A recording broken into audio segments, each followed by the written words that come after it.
Amigos de Radio Victoria, ojo con eso, televisión, en esta nuestra alianza hemisférica con Benamérica y con la Escuela de Gobernanza Benjamin Franklin, vamos a conversar de inmediato con el embajador Milos Alcalay.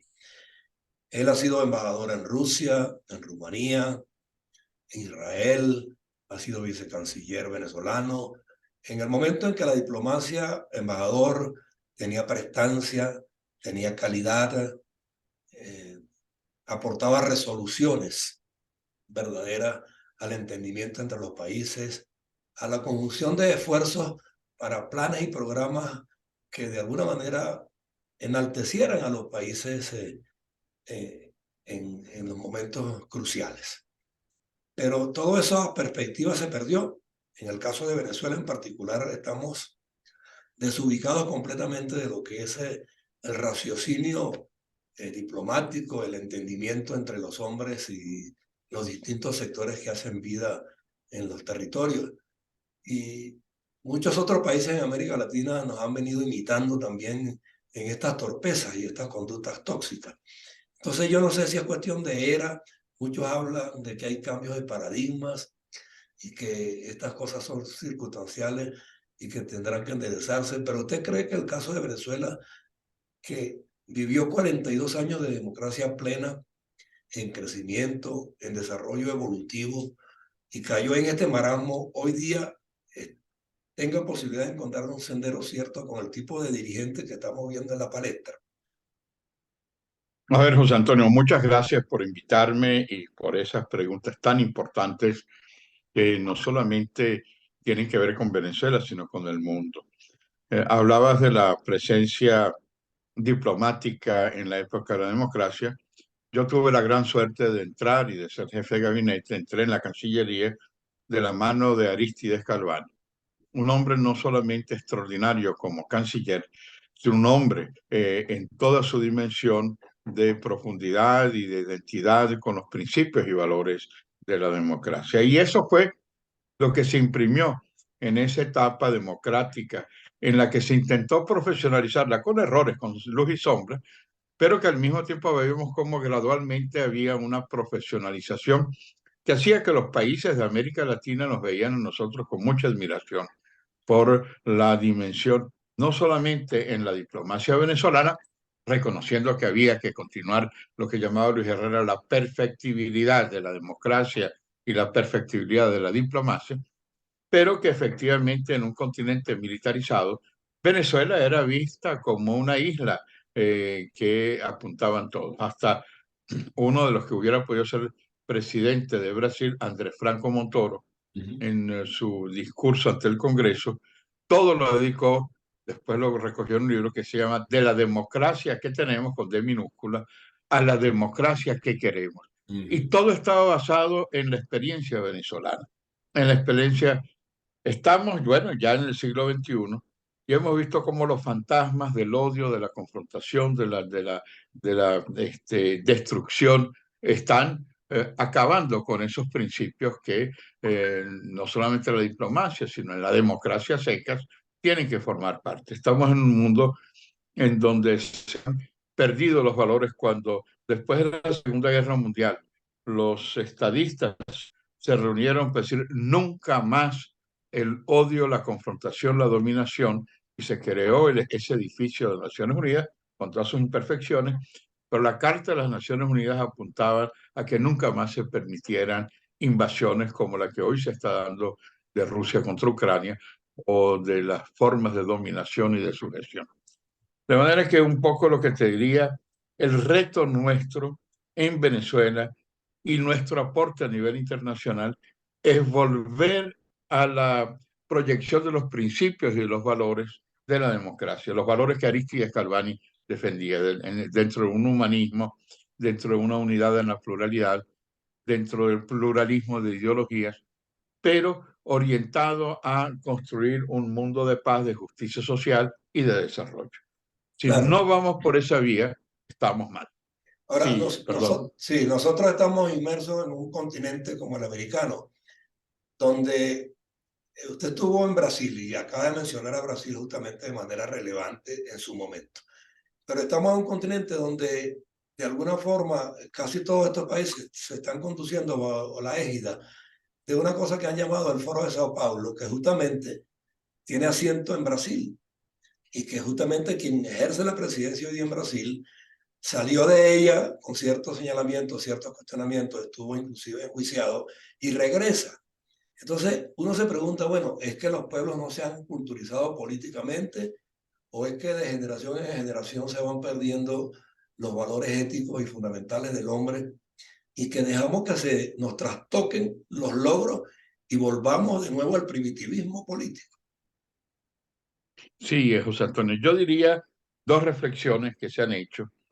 El peso de Brasil en América Latina y sobre todo en América del Sur es extraordinario, hasta el punto que Henry Kissinger en su momento de estelar como jefe de Estado dijo, donde se incline el Brasil, se inclinará el resto de América Latina. Eso no gustó a muchos estadistas que decían, bueno, ¿y por qué Brasil? Pero era la verdad. Brasil como subcontinente tiene un peso, no digo automático, pero un peso que ha sido reconocido mundialmente. Por eso es que la segunda cita es de ese gran escritor judeo-austríaco Stefan Zweig, que en su obra hablaba de Brasil, el país del futuro.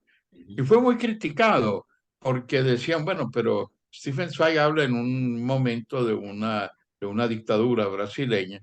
Y Stephen Zweig lo que hizo es narrar los principios y valores de un Brasil que tiene la vista puesta a los grandes, a dominar los grandes problemas a través del diálogo, a través de los brazos abiertos a las nuevas formas.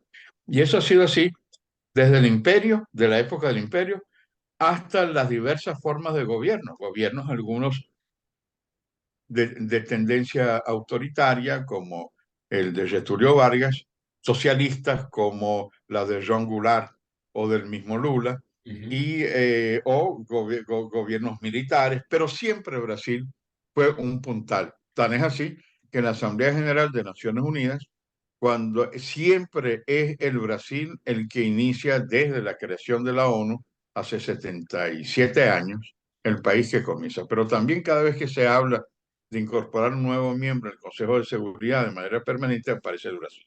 Sí. Lula. Lula llega al poder, no pudo llegar solo y hubo un poco por la misma campaña en contra de Bolsonaro. Bolsonaro ha tenido grandes aciertos y grandes errores, ¿no? Sí. A lo mejor si tenemos tiempo hablamos de los errores, pero sobre todo de los aciertos que tuvo en la primera etapa de su gobierno. Entonces Lula, para poder vencer a Bolsonaro después de haber sido enjuiciado, condenado por crímenes de corrupción, tuvo que aliarse con un arcoíris de partidos políticos que en el pasado liderizaron una política democrática, un Fernando Enrique Cardoso, que es un Sí, estadista, exacto. el mismo vicepresidente Alckmin, José Serra, el que fue canciller en el interregno, bueno, podría seguir mencionando nombres, pero sin ellos no hubiera llegado al poder. Ya no es el Foro de San Pablo solo. Ok. Lula parece no entenderlo. Lula parece que quiere gobernar como gobernó en sus dos periodos anteriores, y por eso es que ha metido la pata. Los primeros 100 días de su gobierno era la polarización en contra de Bolsonaro. Todo era contra Bolsonaro. En vez de, bueno, hubo una luna de miel internacional en que todos, la derecha, la izquierda, Biden y el Foro de San Pablo, la Unión Europea y Rusia, China, todos aplaudían a Lula. Algunos por Lula, otros en contra de Bolsonaro, pero no aprovechó esa luna de miel y ha querido seguir un poco con el ritmo del PT, no de ese Brasil profundo, de ese Brasil amplio. Y entonces vienen metidas de pata y contradicciones como las que Brasil ha sido siempre muy cauteloso y Lula va a China un poco exacerbado con los bombos y platillos y dice, no, que Ucrania lo que tiene que hacer es aflojar a Crimea, dejarle Crimea a los rusos. Pero bueno, pero como un brasileño, como una diplomacia de Itamaraty, la diplomacia de Río Branco, la diplomacia puede venir y decir, bueno, quítale ese pedazo, a ver si Lula acepta que Acre se lo den a Bolivia de nuevo o algunos de los territorios que los banderantes sacaron. Digo, bueno, ¿qué importa? Dele el Goiás, el estado de Goiás, déselo a otro país. Es decir, es absurdo, Sí, claro. pero lo hace y ha tenido con la visita de Sergei Lavrov buscando a sus aliados. ha tenido un poco que retractarse. Pero lo que voy es lo siguiente. En la medida en que Lula no entienda, y eso lo han entendido algunos gobernantes de izquierda hoy en América Latina, en la segunda década del siglo XXI, espero no equivocarme, ha sido muy distinto a la primera década del siglo XXI, el socialismo del siglo XXI, en donde había la incondicionalidad al modelo Fidel Chávez. Sí, la Ahí prepotencia por veíamos. encima de todo. Ahora hay repliegues. Ahora no, ahora, mira, no me retrato mucho con Maduro. No, Sí, no, no, no, yo no quiero, si se va a hablar de derechos humanos, lo ayudan al estilo Petro. Ahora yo te ayudo, expulsa a Guaidó, pero no me puedo retratar mucho contigo, Maduro. Tengo que exacto. hablar del sistema interamericano de derechos humanos, tengo que hablar de la integración latinoamericana, tengo que hablar, y lo mismo sucede con Boric en Chile, y lo mismo va a suceder con el Itamaraty, o sucede con Lula. Claro, Porque la segunda década se han dado cuenta que para permanecer en el poder tienen necesariamente que cuadrarse con los principios y valores de la democracia. Todavía hay que verlo, porque todavía, como muy bien señalabas, el Foro de Sao Paulo, el Grupo de Puebla, tiene una incidencia sumamente, tiene sus sectores, los rusos también juegan, no es claro. que todo es así liso, pero el tema es que de repente tú ves a Boric, a Fernández de Argentina, al presidente Petro, que los convoca en los Estados Unidos a una cumbre de democracias y todos van. Salen Nosotros somos corriendo. demócratas, Sí, sí, nos vamos allá sí. a los Estados Unidos.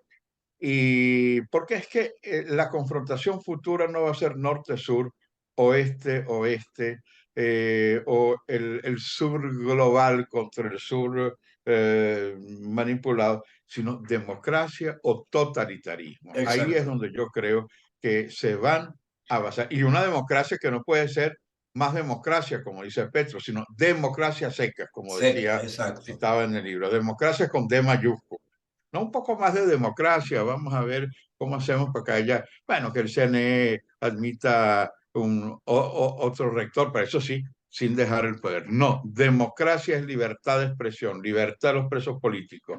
Es que no estén insultando a la contraparte como lo hace desde Maduro, Jorge Rodríguez.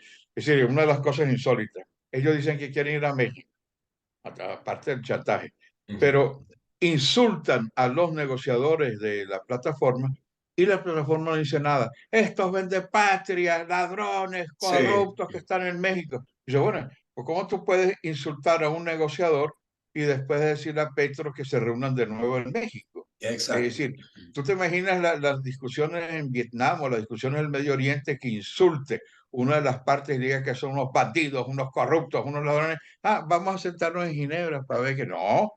Mientras usted no cambie el lenguaje, mientras usted no acepte bailar el tango, que hace falta dos, Hace falta bueno, dos. yo no me puedo sentar con usted porque es un chantaje. Y Claro. hoy estamos sometidos a un chantaje que lamentablemente los miembros, yo no niego la capacidad de cada uno de ellos, pero esa no es la vía de una negociación. Eso es una claudicación lo que se tiene. Por eso yo le hablaba al comienzo de la democracia formal y de las instituciones debidamente constituidas. Y yo he planteado y discutido durante todo este tiempo mucho con José Monzán y con otros amigos de siempre, que también los organismos multilaterales tienen que de alguna manera redefinir su monitoreo de los sistemas que se nos establezcan en estos países. Y tienen que haber taxativamente normas que permitan garantizar que si no es democracia, no está aquí. Y si es totalitarismo, se tiene que ir para allá. Si eso no se pone claro en el articulado de las Naciones Unidas, de la Organización de Estados Americanos, definitivamente no encontraremos el rumbo nunca. Ahora, ¿usted cree que las circunstancias van impulsando de alguna manera a que ese paso se termine de dar? Sí. A ver, yo te diría para ser realista y no para caernos en una especie de visión utópica. Yo creo que el ritmo del derecho internacional tiene sus tiempos distintos a los tiempos nacionales o los tiempos de justa reivindicación nacional. Me Ujú. explico. Después de cada gran conflicto han habido reuniones internacionales para adaptar el sistema internacional a el deseo de la mayoría de los países. Así, después de los conflictos en Europa, se llevó a los acuerdos de Viena, posteriormente el fin de la Primera Guerra Mundial. avanzó mucho en los mecanismos internacionales, pero el Tratado de Versalles catapultó en la Sociedad de Naciones algunas acciones con muchos errores, pero después los errores que permitieron la Segunda Guerra Mundial catapultó a que en las Naciones Unidas la Carta de la ONU se creara. Hoy estamos en este momento de redefinir algunos aspectos. Del jus gentium, del derecho de gentes, al 2023 se ha evolucionado mucho, pero no lo suficiente. Entonces, claro, porque es que además hay 193 países en el sistema internacional y muchas de ellas son dictaduras. Lo que sí creo y coincido contigo es que debemos fortalecer, como lo ha fortalecido el Foro de San Paulo, de una incondicionalidad con las izquierdas. Nosotros a nivel de la democracia lo único que hacemos es declaraciones, Mm. firmes, declaraciones, Sí, pero no acciones. Entonces, exacto. cuando se vienen las acciones, ahí es donde salta un Petro o salta un Maduro. Nosotros aprobamos después de mucho tiempo la Carta Democrática, aprobamos la cláusula democrática, aprobamos el que si no se cumplían los acuerdos internacionales en relación a los derechos humanos, en relación a la corrupción, en relación al narcotráfico, se harían sanciones.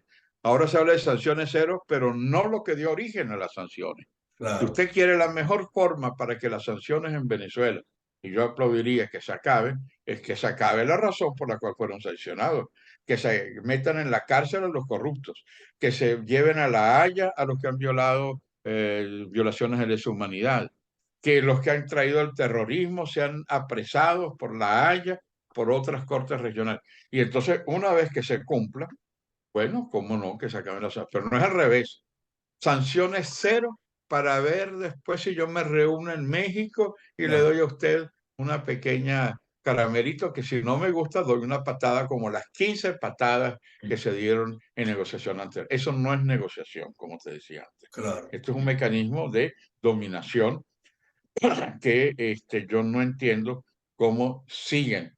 Este último escenario de Petro es algo insólito. Él invita a todos los opositores, pero todos son la plataforma y más nada. Nada Muy más. bien, me Sí. parece muy bien que vaya a la plataforma, pero se invitó a todos y el señor Guaidó, con todas las limitaciones que hay, va. Bueno, yo puedo entender que no lo invite al Palacio de San Carlos. Digo, mire, señor Guaidó, usted no está invitado. Bueno, Guaidó hablará con los expresidentes colombianos que le han expresado su solidaridad, el expresidente Pastrana, el presidente Duque, el expresidente Álvaro Uribe. Él hablará con los parlamentarios, él hablará con los medios de comunicación y sobre todo con la diáspora venezolana, con los 3 millones que hay. Ah, Exacto. pero eso no le gusta a Petro. No le gusta. Entonces, ¿qué hago yo? Yo te expulso, como hicieron con el joven aquel en el pasado. Claro, no se atrevieron a expulsarlo a Venezuela, pero lo expulsan a Estados Unidos. Guaidó, que fue presidente interino, reconocido por más de 50 estados, no puede hacer cabildeo en Colombia. Y se dicen democráticos. Ujú. Es como muy bien Pastrana definió al presidente Petro, dice, actúa como si fuera el canciller de Maduro. Y parece que en eso estuvo acertado el Fue señor. acertada la expresión, sí. Pero bueno, de cualquier manera, yo insisto mucho en el tema de los organismos multinacionales, porque cuando usted habla de que si ejemplificamos con las medidas punitivas necesarias y tenemos en este momento en el tapete una que pudiera marcar la pauta para ello y empezar a poner en su lugar a los que no son demócratas, está el caso de la Corte Penal Internacional y el caso que se ventila contra Maduro y su cadena de mando. Si eso llegase a producirse, sería la vía, porque también tenemos el Estatuto de Roma que también lo suscribimos y lo respetamos como nos da la gana. Entonces, si esa definición en la Corte Penal Internacional se tomara, serviría para ejemplificar ante el mundo que estos organismos tienen que empezar de una vez por todas a establecer normas punitivas para quien se salga de los cánones democráticos y proscribir a quienes los violenten. Sí, bueno, yo creo que efectivamente eso es para mi gusto lo que habría que hacer, pero hay que tener en cuenta que hay otros miembros de las Naciones Unidas. Y yo sí creo que se va avanzando paulatinamente, como te decía antes, no al ritmo de lo que yo quisiera. Por ejemplo, Kofi Annan, con mucho acierto en este tema que tú planteas de derechos humanos, había señalado que no es posible que el Consejo de Derechos Humanos, los países que lo integran, la mayoría de ellos sean violadores de derechos humanos, que Exacto, van a Ginebra no para defender, promover los derechos humanos, sino para protegerse ellos cuando los denuncian de violaciones de derechos humanos. Entonces él proponía que fueran electos por 2/3 de los votos y que esos países miembros del Consejo de Derechos Humanos fueran reconocidos por cumplir con la normativa de derechos humanos. A mí me parece eso impecable, pero ¿qué pasó? Se llegó a la Asamblea General y los países que violan los derechos humanos eran mayoría y claro, ganaron. claro, Entonces, eso es lo que tenemos, es decir, no podemos crear algo que... Sin embargo, a pesar de eso, se ve cómo va evolucionando, lo que hablábamos antes, por ejemplo, la cláusula democrática, eso era impensable en el siglo XX. La Carta Democrática Interamericana, que ahora trata Petro de cambiarla, que fue la OEA, decir, no, vamos a mm, perfeccionarla. No, no la perfecciones, cúmplala, exacto, cúmplala, porque no es solamente democrática. Ahí también te da una serie de mandatos de justicia social, de desarrollo, de lucha contra la pobreza, cúmplala. exacto. En la Corte Penal Internacional está vigente, es la primera vez en la historia del derecho internacional que tenemos la posibilidad, no de acuerdo como en la Corte Internacional de Justicia, sino por las denuncias.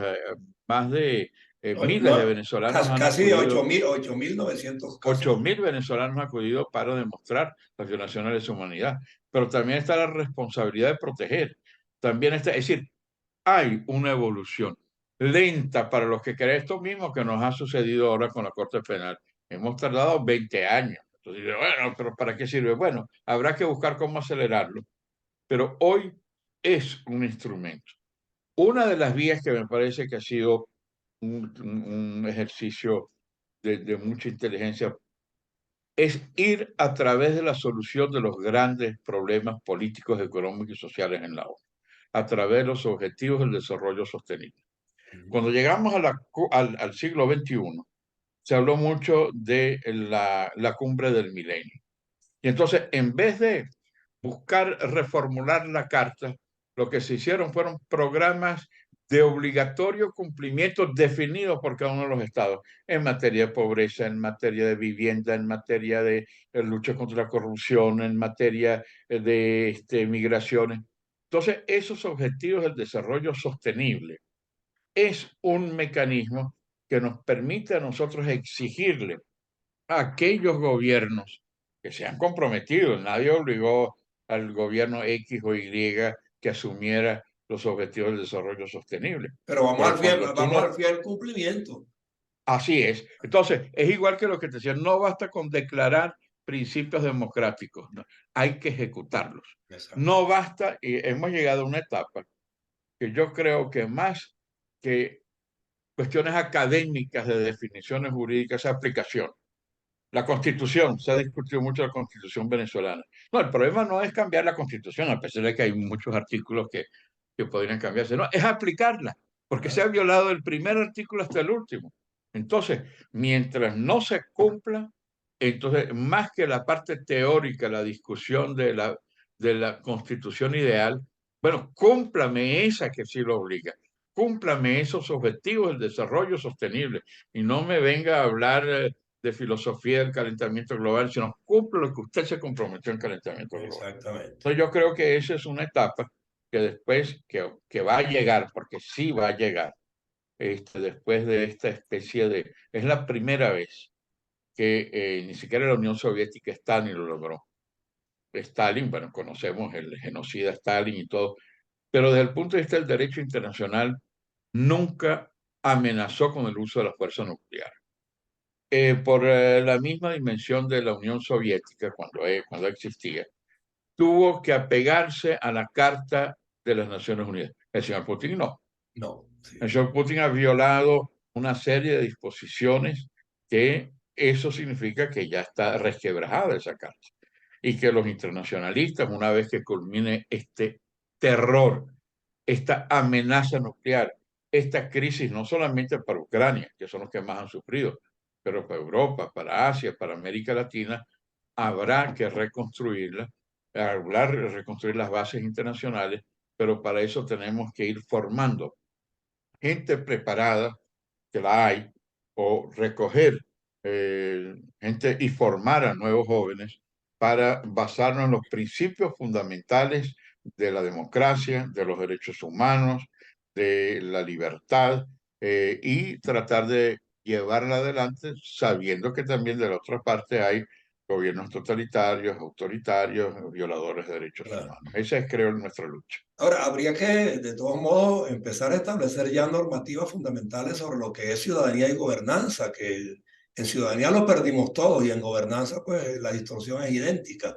Entonces, ¿cómo establecer esos dos fundamentos, esos dos preceptos de manera taxativa en las cartas multinacionales para que cada quien sepa que tiene que atenerse por esa vía o se está alejando definitivamente de la democracia?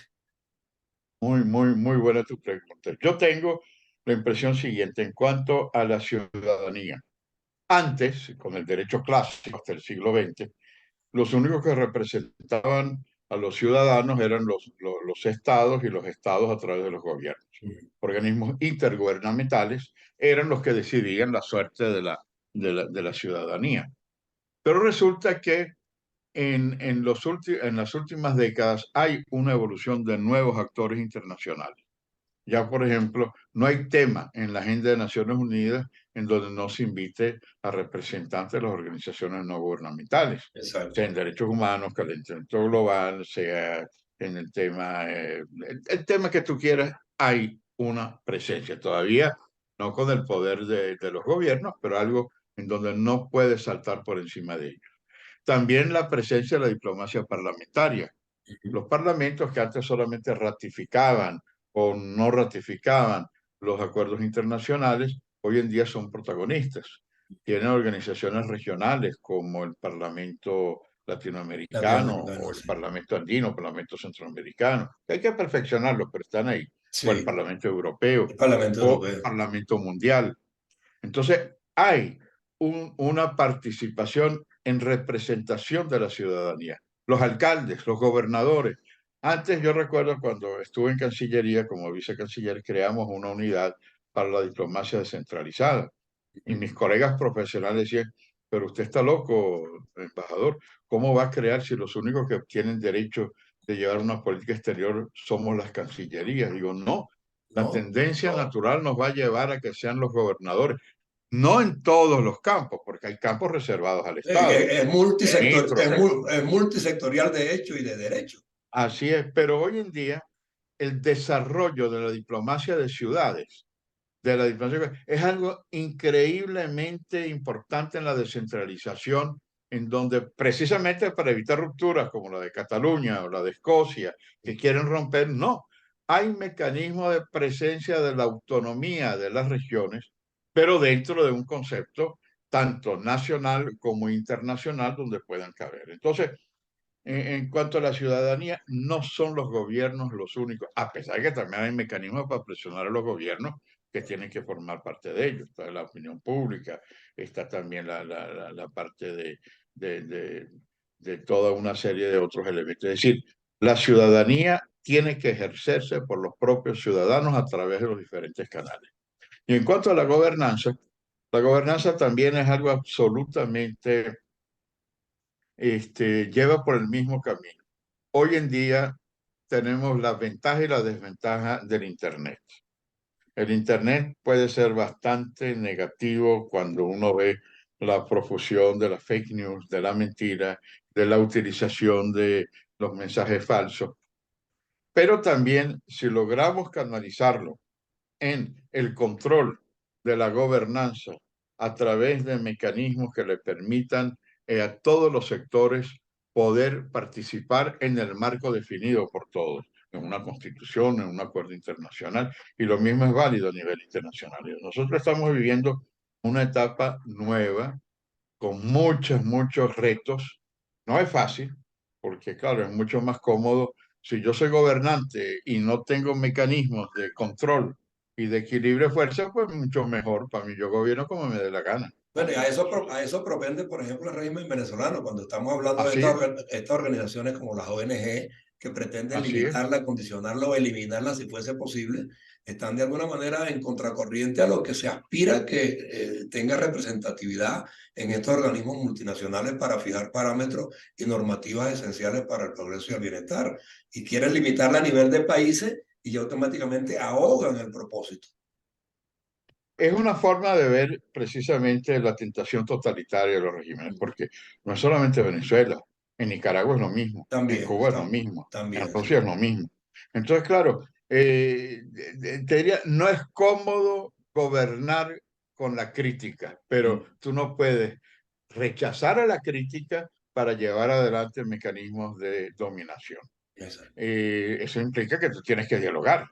No es un diálogo unilateral, es decir, ya, diálogo. De ahora en adelante ustedes tienen que cumplir con mi dictato si no van presos. O yo elimino esta última ley sobre la que ya es la cuarta vez que intentan hacerlo, para controlar a la sociedad civil, es realmente algo increíblemente nefasto. Y Porque por eso mientras, es que insisto que tiene que haber normas supranacionales, ¿entiendes? En este caso, para que esas figuras y esos estamentos se respeten y hasta se establezcan las mismas constituciones que tienen derecho a coexistir. claro que sí, por eso es que te decía antes que yo veía con asombro la intervención de Petro en la Organización de Estados Americanos, tratando de redefinir la Carta Democrática para que entre Cuba, para que entre Venezuela. Por favor, sí, finalmente en una Carta Democrática, ¿cómo es? O en el Sistema Interamericano de Derechos Humanos, una de las cláusulas que está pidiendo el chantaje para regresar a México a darle caramelitos a los negociadores es que eliminen el juicio en la Corte Penal Internacional, pero es que hay que ser bastante peculiar, para no decir una palabra más grosera, para pedir que un organismo internacional aprobado por los países en el Tratado de Roma, pueda decir, no, yo negociador, yo Guaidó, pido que se anule la sentencia de la Corte Penal Internacional. ¿En qué cabeza cabe eso? Sí, sí, Eso sí, tiene su marcha, sí, pero estos lo piden. Exigen para yo sentarme en México que eliminen las denuncias ante la Corte Penal Internacional. Bueno, entonces, ¿cómo se puede hacer eso, la defensa? Bueno, la Carta Democrática, exacto. buscar los mecanismos de implementarla, porque en la Carta Democrática señalan la necesidad del respeto a la sociedad civil, del respeto a la opinión pública, de las posibilidades de que todo ciudadano pueda tener acceso a la libertad de expresión. Pero sí, lo que tenemos que hacer es continuar por esa vía, fortalecer esa vía y bueno, y luchar internamente para evitar que esta tentación totalitaria arrastre aún más al país en lo que a casi un cuarto de siglo nos ha ido cada vez, en vez de ir mejorando, cada vez van. Y entonces, claro, con una contradicción igual que la de Petro, con dos caras. Caramba, el amor, la patria, nosotros los buenos, pero al mismo tiempo con el mazo dando, como dice el programa Ajá, de de Diosdado Maduro. Cabello, sí, señor.